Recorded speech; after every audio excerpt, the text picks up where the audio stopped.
Be ready. 5 seconds. Start. The annual budget is also an opportunity for the government to outline its priorities for the year to come. The priority of our government is clearly to provide additional resources for vulnerable sections, rural areas, and social and physical infrastructure creation.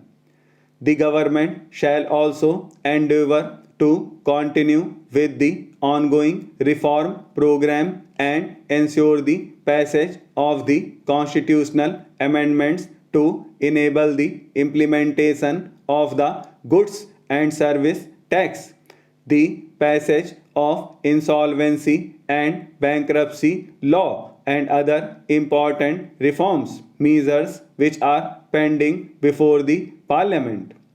Additionally, as I will detail later, we will undertake significant reforms such as the enactment of a law to ensure that all government benefits are conferred upon persons who deserve it by giving a statutory backing to the Aadhaar platform, bringing significant changes in the legislative framework relating to the transport sector so as to free it from constraints and restrictions, incentivizing gas discovery and exploration by providing calibrated marketing freedom, enactment of a comprehensive law to deal with resolution of financial firms, providing legal framework for dispute resolution in PPP projects and public utility contracts,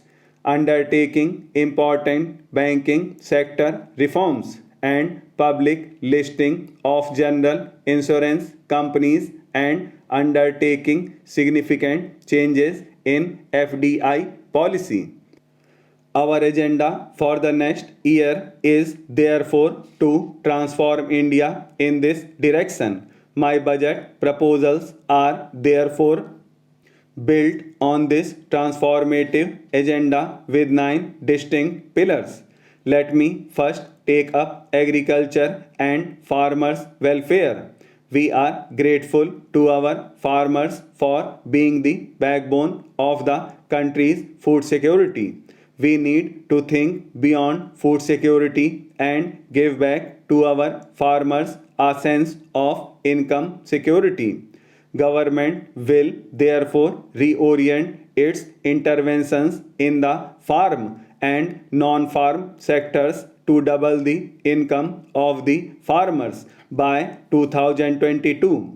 Our total allocation for agriculture and farmers welfare is rupees 36,000 crore. We need to address issues of optimal utilization of our water resources, create new infrastructure for irrigation, conserve soil fertility with balanced use of fertilizer, and provide value addition and connectivity from farm to markets. Irrigation is a critical input for increasing agriculture production and productivity. Out of 141 million hectares of net cultivated area in the country, only 46% is covered with irrigation. The Pradhan Mantri Krishi Sinchai Yojana has been strengthened and will be implemented in mission mode. 28 lakh hectares will be brought under irrigation under the scheme. Implementation of 89 irrigation projects under AIBP which have been languishing will be fast tracked. This will help to irrigate 80 lakh hectares. These projects require rupees 17,000 crore next year and rupees 86,000 crore in the next 5 years. We will ensure that 23 of these projects are completed before this financial years. A dedicated long-term irrigation fund will be created in NABARD with an initial corpus of about rupees 20,000 crore. To achieve all these, a total provision of rupees 12,000 crore has been made through budgetary support and market borrowings. Simultaneously, a major program for sustainable management of groundwater resources has been prepared with an estimated cost of rupees 6,000 crore and proposed for multilateral funding.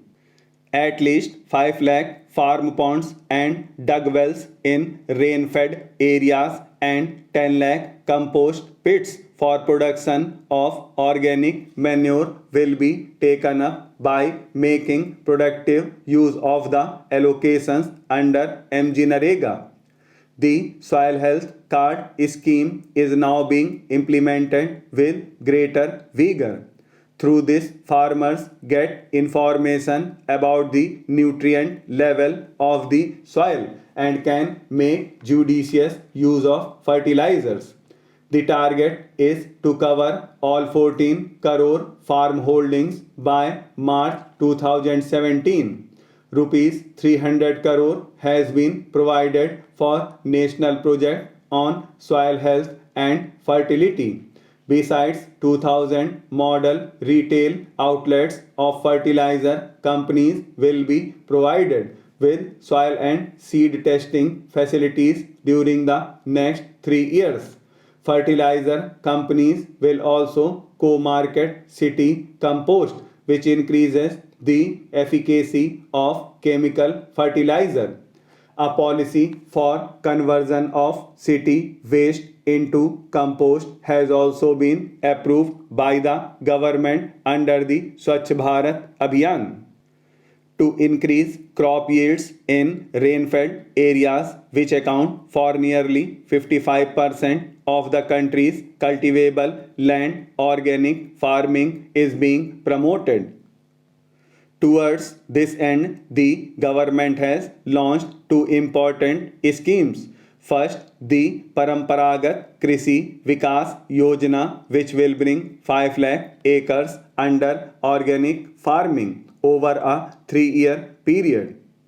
Second, the government has launched a value chain based organic farming scheme called Organic Value Chain Development in Northeast Region.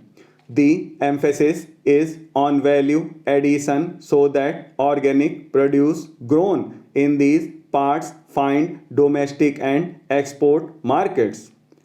A total provision of rupees 400 crore has been made for these schemes. Access to markets is critical for the income of farmers.